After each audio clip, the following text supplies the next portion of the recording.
today's episode of Naked and Suppressed, as you saw, the P90. Here we go.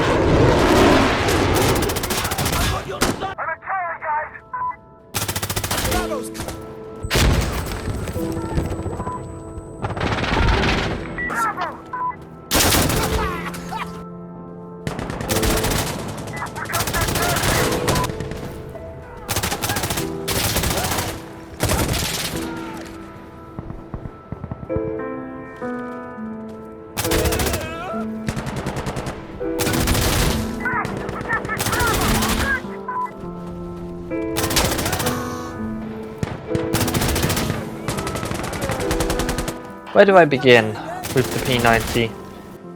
In my time using it, bare bones and as a suppressor, I think the 50 round magazine was its best attribute. Not having to constantly reload every 10 seconds, not worrying about if the mag's half empty or quarter empty or completely empty. Even if I did, I could easily check just looking at the top of the gun because the magazine's, well, visible.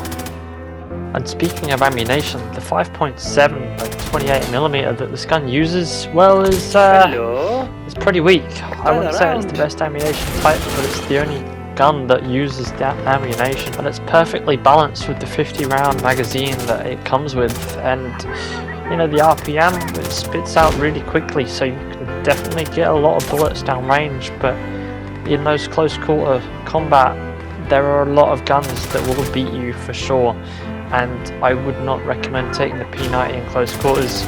If you pull the trigger first, you'll most likely get the kill, but if they're wearing armor, then they'll probably end up killing you if they're using an M416 or an M4 or an AK, or just one of the popular weapons that everybody runs with.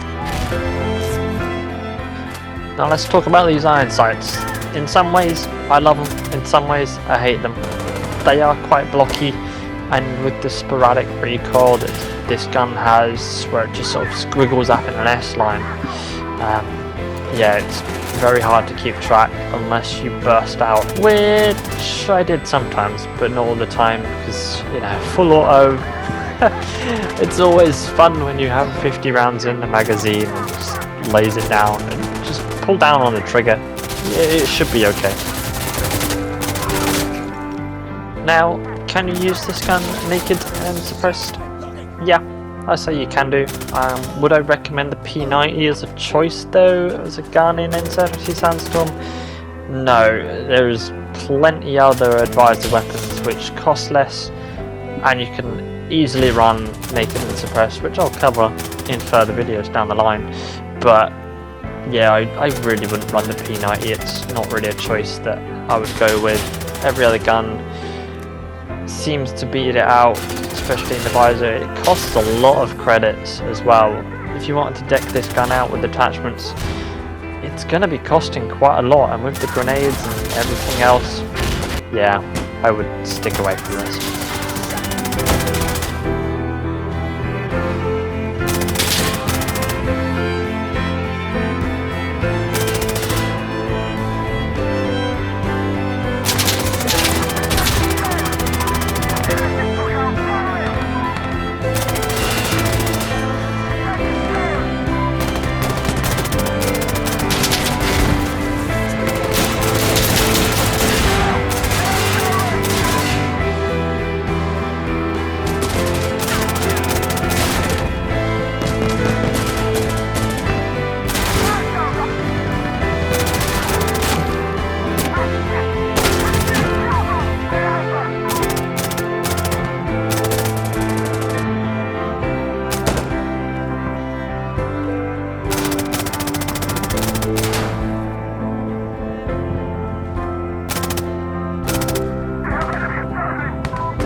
Thank you all for watching.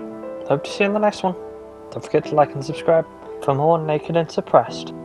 Take care. Bye bye. Good job, everyone. Now, really.